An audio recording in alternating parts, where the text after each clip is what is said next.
Les plus extraordinaires découvertes archéologiques que l'espèce humaine puisse jamais accomplir n'ont probablement pas encore été effectuées. En dépit de toutes les merveilles antérieures que nous avons dévoilées, une profusion de trouvailles exceptionnelles continue d'émerger à notre époque. Les plus remarquables d'entre elles sont présentées au sein de cette vidéo. Je vous invite donc à vous installer confortablement et à vous immerger dans cette exploration.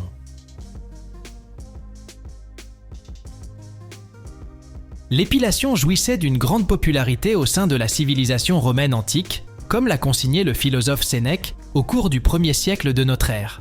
Les Romains utilisaient des instruments similaires aux pincettes contemporaines pour maintenir leur corps dépourvu de pilosité.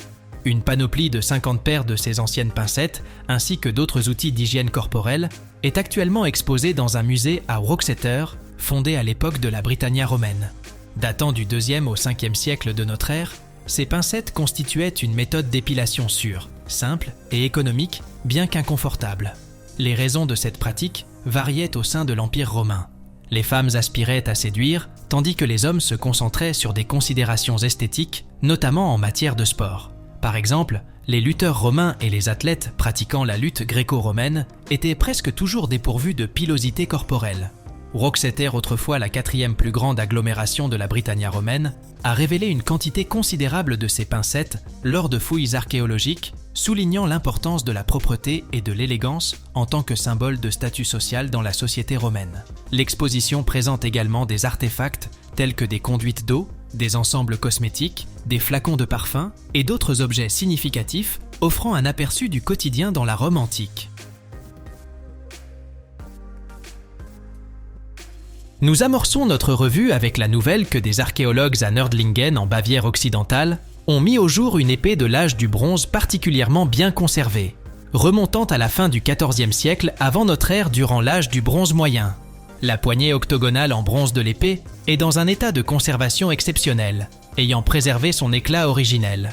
Cette découverte est d'une rareté extraordinaire, ayant été localisée au sein d'un tertre funéraire intact, un contexte inhabituel pour cette époque. La plupart des tertres de cette période ont été soit pillés il y a longtemps, soit détruits au XIXe siècle en raison de l'expansion de l'agriculture ou de l'activité industrielle. L'épée a été retrouvée à côté des restes squelettiques d'un homme adulte, d'une femme adulte et d'un adolescent, bien que leur relation exacte demeure inconnue. La poignée octogonale a été créée par un procédé de coulée superposé complexe agrémenté de motifs géométriques finement gravés et incrustés. Les épées à poignée octogonale sont presque exclusivement trouvées en Allemagne du Sud et dans la région du nord de l'Allemagne et du sud du Danemark. La comparaison des techniques de coulée et de décoration suggère la présence de répliques d'originaux du sud de l'Allemagne ainsi que d'épées importées, potentiellement forgées par des forgerons migrants. Bien qu'il puisse s'agir d'une arme de guerre, elle est empreinte d'une beauté indéniable.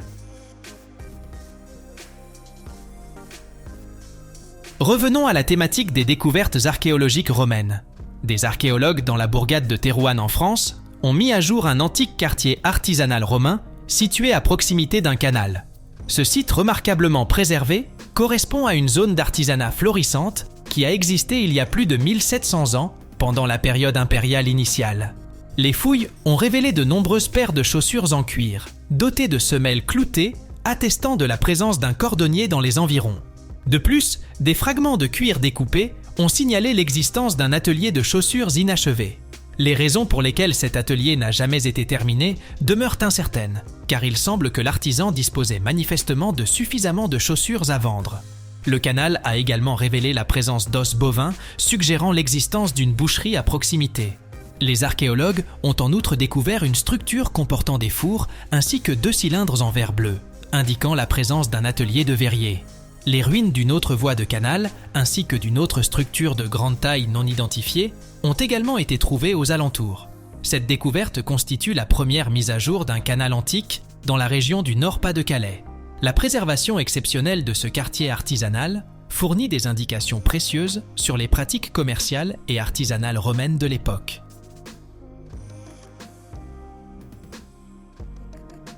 Une statue en marbre brisé du dieu grec, Pan, a été découverte au milieu des ruines d'une église chrétienne primitive à Istanbul.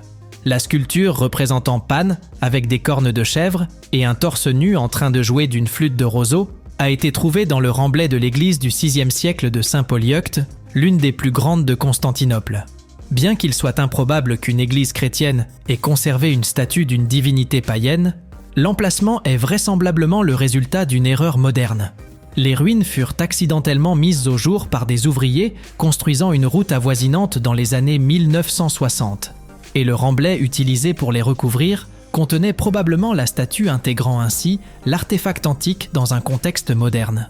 La statue est gravement endommagée peut-être à cause de ce processus avec seulement la tête, le torse et un bras demeurant. Néanmoins, sa signification en tant qu'œuvre d'art classique demeure évidente. Pan, le dieu des étendues sauvages et de la nature, était connu pour jouer des flûtes de Pan et est souvent représenté comme un faune mythique.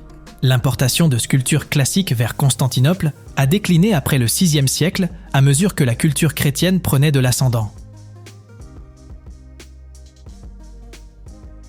Nous nous dirigeons à présent vers la France, plus précisément en Normandie. La ville de Caen et le département du Calvados ont conjointement acquis le manifeste de Charlotte Corday, rédigé pour justifier son assassinat du leader jacobin Jean-Paul Marat. Le manuscrit, estimé à une valeur de 100 000 $, a dépassé les attentes lors de la vente aux enchères et s'est finalement vendu pour la somme de 292 000 $ frais et taxes inclus. Née en Normandie, Charlotte Corday était imprégnée des débats philosophiques des révolutionnaires français et s'est alignée sur les positions des Girondins modérés. Motivée par les massacres de septembre de 1792, elle pensait que l'élimination de Marat mettrait un terme à la violence révolutionnaire en France. Munie d'un couteau et de son manifeste de 3 pages adressé aux amis français de la loi et de la paix, elle se rendit à Paris. Le 13 juillet 1792, elle parvint à pénétrer dans les appartements de Marat, lui révéla les noms de prétendus conspirateurs et l'attaqua mortellement. Consciente des répercussions, Corday dissimula la lettre dans son corsage. Cette dernière fut découverte lors de son arrestation, mais ne fut pas présentée comme preuve lors de son procès. Elle fut exécutée 4 jours après Marat. Le manifeste réapparut lors d'une vente aux enchères en 1834 et a changé de propriétaire à plusieurs reprises. Soucieuse de prévenir son acquisition par un acheteur étranger, les autorités patrimoniales de Normandie, en concertation avec les instances départementales et municipales, ont réussi à sécuriser ce manuscrit en raison de son importance historique et de son lien avec le terroir de Corday. Dans la province de Jiangsu, à l'est de la Chine, des archéologues ont fait une découverte fascinante. Un objet de poterie unique en forme de porc, que l'on pense être un jouet pour enfants datant d'environ 6000 ans. Ce cochon de poterie a été découvert lors de fouilles sur le site néolithique des reliques de Mahan, dans la ville de Wuxi. Le site a livré un total de 26 tombes, dont 20 ont déjà été excavées, révélant divers objets tels que de la poterie en grès et des objets en jade. Les 6 tombes restantes ont été transférées dans un laboratoire pour des études plus approfondies. Le cochon de poterie récemment découvert à peu près de la taille du poing d'un enfant se distingue par son corps creux, comportant plusieurs trous et des perles de poterie à l'intérieur. Bien que des sculptures de poterie en forme de porc aient été trouvées sur d'autres sites préhistoriques, la nature creuse de ce porc particulier est sans précédent. Les chercheurs émettent l'hypothèse que les porcs pourraient avoir été domestiqués dans la région il y a 6000 ans. Des recherches supplémentaires sont en cours pour déterminer si ce porc poreux peut être utilisé comme un sifflet. Le site des reliques a révélé plus de 260 objets, y compris de la poterie en pierre et des objets en jade couvrant plusieurs dynasties de l'histoire chinoise.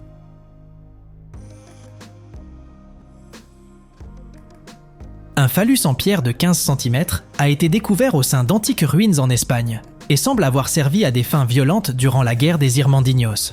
La relique a été localisée aux abords de la Torre de Meira, une tour démantelée en 1476 lors des soulèvements paysans contre la noblesse. Des archéologues de l'Arbor Archaeoloxia ont identifié ce phallus de pierre comme une pierre à aiguiser utilisée pour affûter des armes en raison du schéma d'usure distinct sur l'une de ses faces. On pourrait dire que ce phallus a enduré des épreuves ardues. Sa proximité avec la tour ravagée laisse envisager un rôle symbolique ou pratique pendant la guerre.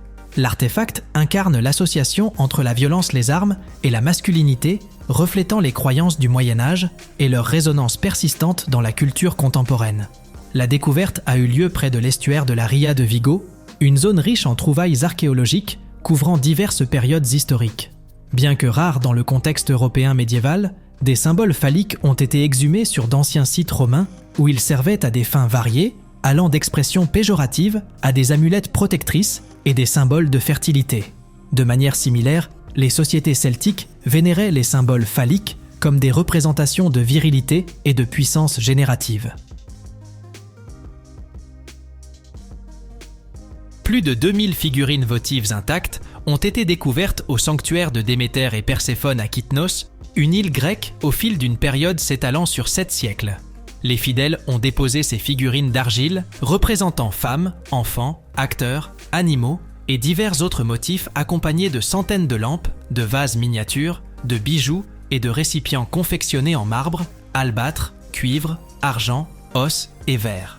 Kynthos, l'une des plus anciennes colonies des îles Cyclades, était habitée du XIIe siècle avant notre ère jusqu'au 7e siècle.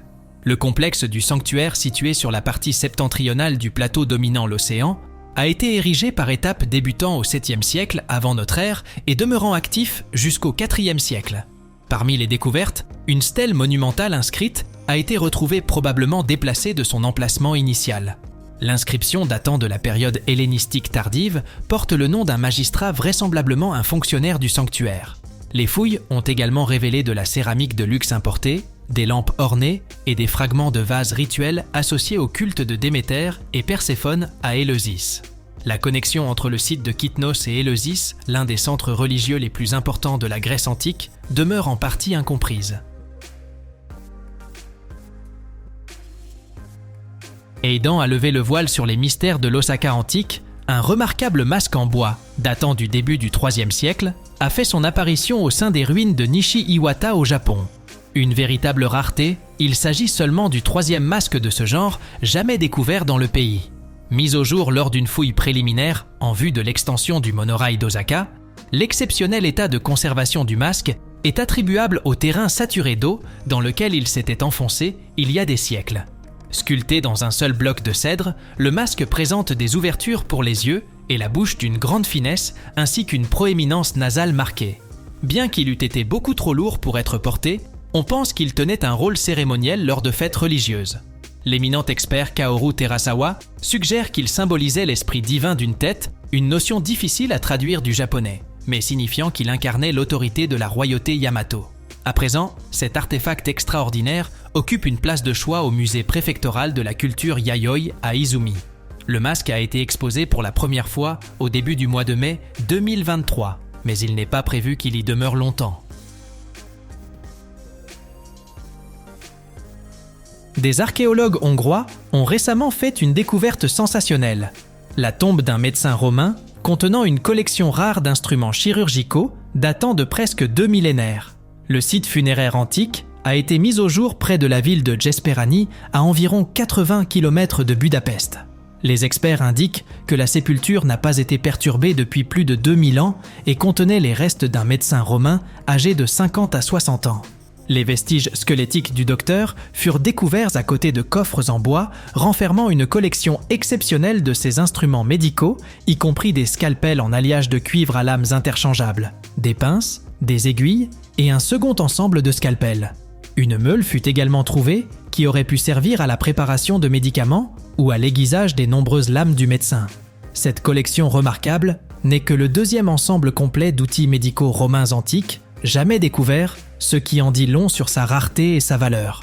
La découverte offre un aperçu précieux des pratiques médicales des anciens Romains, et il est supposé que cette collection particulière aurait pu être employée au service des légions romaines, ou pour soigner des individus éminents au sein de la population locale. Le mur d'Adrien est l'un des sites romains antiques les plus célèbres d'Angleterre. Non loin du mur d'Adrien et de Carlisle se trouvent les vestiges d'une ancienne therme romaine découverte par des archéologues en 2017, mais dont l'excavation complète n'a eu lieu qu'en 2022.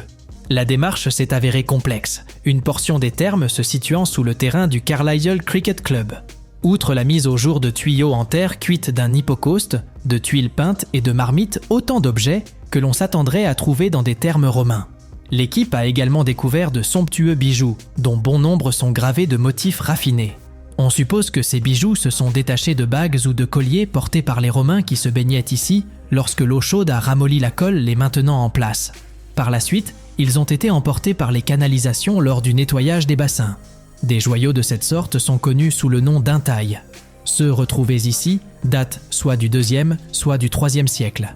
Au vu de la qualité de l'artisanat manifeste, il est évident que les personnes fréquentant ces termes étaient fortunées, ce qui pourrait expliquer pourquoi elles n'ont pas tenté de récupérer leurs bijoux perdus. En janvier 2023, des archéologues en Italie ont confirmé la découverte d'une statue en marbre, représentant une figure ressemblant à Hercule, mais qui pourrait ne pas être Hercule.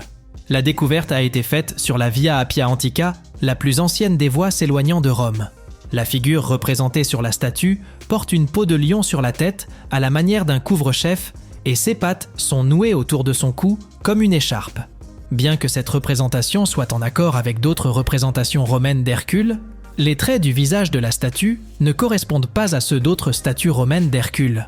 Selon les dires d'un historien ayant examiné l'artefact, il s'agirait plutôt d'une statue d'un homme vêtu à la manière d'Hercule. La tombe de Priscilla, qui date de la fin du 1er siècle, est très proche de cette portion de la Via Appia Antica. Il pourrait exister une connexion entre la statue et le temple, bien que les experts n'en soient pas encore certains.